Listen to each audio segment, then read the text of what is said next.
Tudo bem? Nessa chamada do autor, a gente vai trabalhar com as metas fiscais, fazendo a conexão com todas elas. Lembrando que as metas fiscais fazem parte do anexo de metas fiscais. Vamos lá. De acordo com a LRF, existem 5 metas fiscais. Quais são as 5? Receitas, despesas, resultado primário, resultado nominal, dívida consolidada.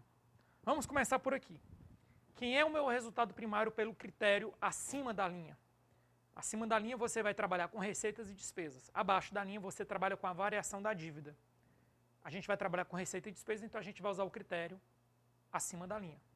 Pelo critério acima da linha, o resultado primário serão as receitas primárias menos as despesas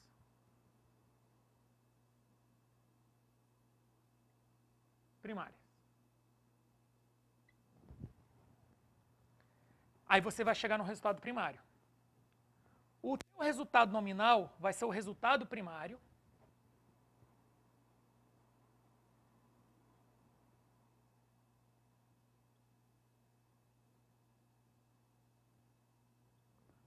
menos os juros. Por que eu coloco menos juros? Porque, na verdade, tem os juros positivos e os juros negativos, mas normalmente se deve mais juros do que se recebe juros. Por isso que se convenciona menos juros. Mas aqui, rigorosamente, tecnicamente, corretamente, seria mais juros que você recebe, menos os juros pagos. Aí você vai chegar, seria o resultado primário, menos os juros. O que é que acontece? Se o seu resultado primário, se ele for maior do que zero, isso significa que você consegue reduzir a dívida. Ou seja, se ele for maior do que zero, você consegue reduzir a dívida. Ou seja, a meta de qualquer ente público, União, Estados, Distrito Federal, municípios, a meta principal em termos fiscais é obter resultado nominal maior do que zero, porque aí você consegue reduzir a dívida.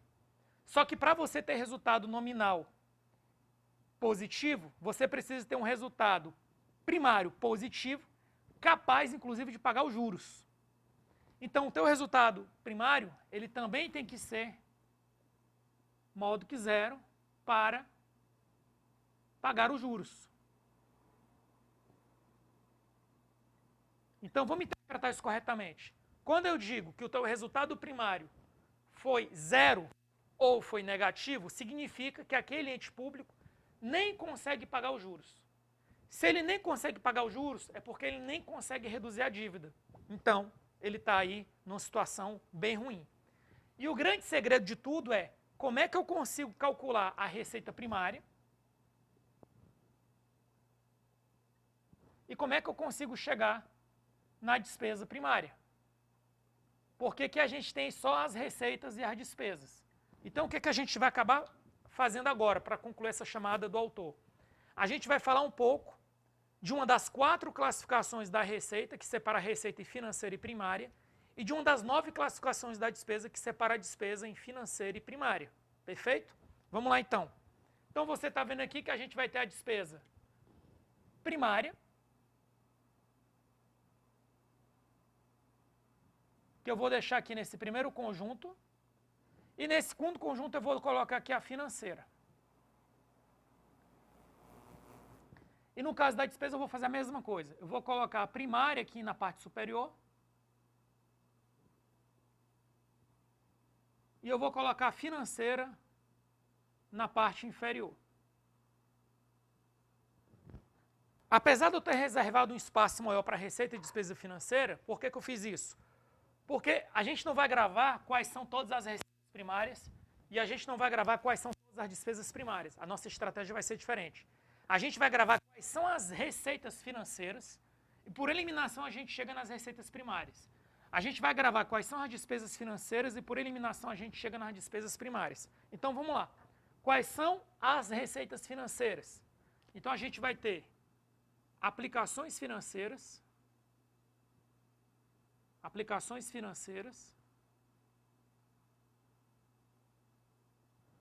juros, operação de crédito, alienação de investimentos.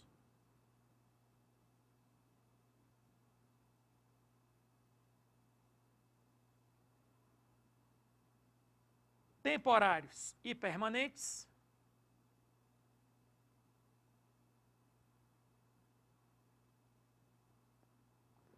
A gente vai ter aqui a amortização de empréstimo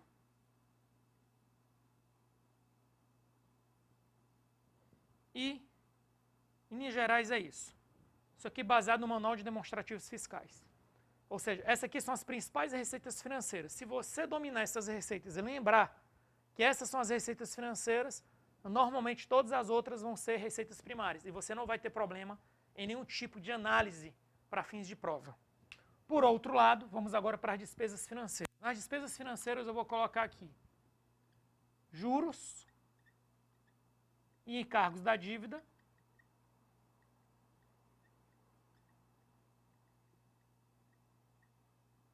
que é despesa corrente.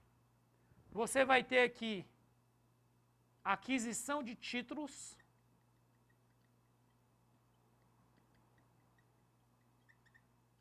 e concessão de empréstimo.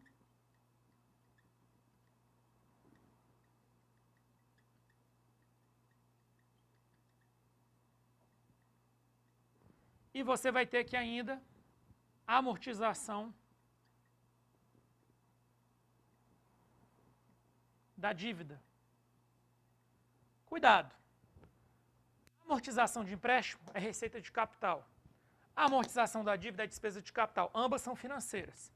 Só para fechar, a operação de crédito que você pega hoje, ano 1, no futuro, quando você for pagar, vai ser a amortização da dívida. Ou seja, isso aqui tem uma conexão.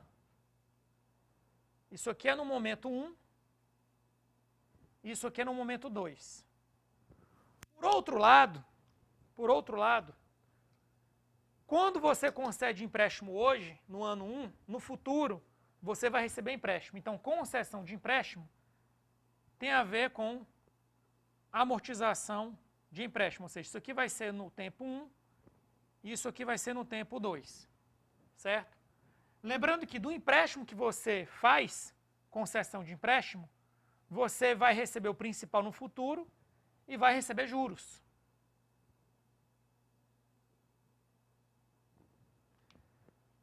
Na operação de crédito que você pega hoje, você no futuro paga o principal, mas no futuro você paga também juros. Ou seja, a operação de crédito que eu pego hoje, que é receita de capital hoje, no futuro ela vai gerar despesa corrente juros, despesa de capital amortização da dívida. Um empréstimo que eu concedo hoje, que é uma despesa de capital do tipo inversão financeira, no futuro vai gerar uma receita de juros, despesa corrente, receita corrente, desculpa, e vai gerar uma receita de amortização de empréstimo, que é receita de capital. E por fim, quando você adquire títulos, esses títulos que você adquire hoje, certo? No futuro, eles, isso aqui é no tempo 1, no futuro, eles são o retorno das aplicações, não é nem aplicações financeiras, são aplicações financeiras e alienação de investimentos temporários. Ou seja, os títulos que você compra hoje, no futuro eles vão te dar retorno de aplicação financeira e quando você vender o título, que é o principal, é o investimento temporário. Aí você vai perguntar, quem seriam os investimentos permanentes? É quando uma entidade pública, ele aliena, por exemplo, uma empresa estatal, que ele tem participação acionária. Isso aqui é um tipo de alienação de investimento permanente, é receita financeira. Ficamos por aqui, até a próxima.